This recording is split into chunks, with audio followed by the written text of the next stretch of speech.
Hi, my name is Brian Harlan Brooks. I am the director and choreographer of Jelly's Last Jam at Cape Fear Regional Theater. This show is about the journey of a man searching for his identity. It's about Jelly Roll Morton, who is an actual historical figure who was pivotal in the creation of jazz music. Jelly Roll Morton was a Creole boy with a Creole family with high standing in New Orleans. He went out one day and he saw Buddy Bolden and went to jazz clubs and went to the marketplace and was fraternizing with Africans and African Americans and people that he really found a commonality with in music and art and creating sound with his instruments. When he came home, his grandmother found out that he'd been fraternizing and kicked him out permanently. And from there, Jelly Roll Morton finds himself in a conundrum, in a flux, in a place where he has no home. He doesn't see himself to be black either. He hasn't really embraced the black community that embraced him, yet his Creole ancestry has denied him, and white society will never have him. And in the journey of his life, he was able to make some hits, but when he got to New York City, he found out that he was a bit too late for the trends. Instead of embracing the community and learning the new trends and becoming a part of that, he continued to consider himself superior.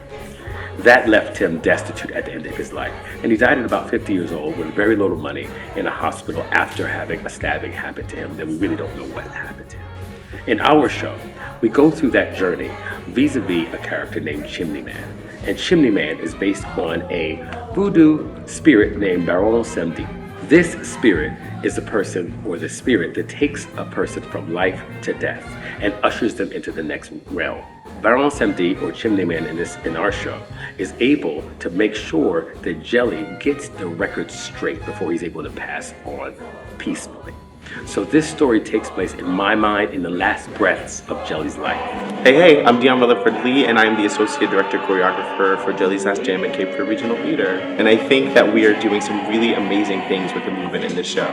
Not only is it relatable with the social dances, but there's some big, bombastic dance numbers in the show, and I think everyone will be blown away by the talent we have on the stage.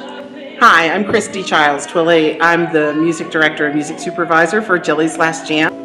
Just to talk a little bit about the styles of the music, they of course all originate from jazz. Jelly Roll was the first person who decided to start evolving the harmonic structure of music out of what was ragtime into what we would soon learn is jazz. And so the show totally embraces that, but it also welcomes in the beautiful blues stylings within slower ballads.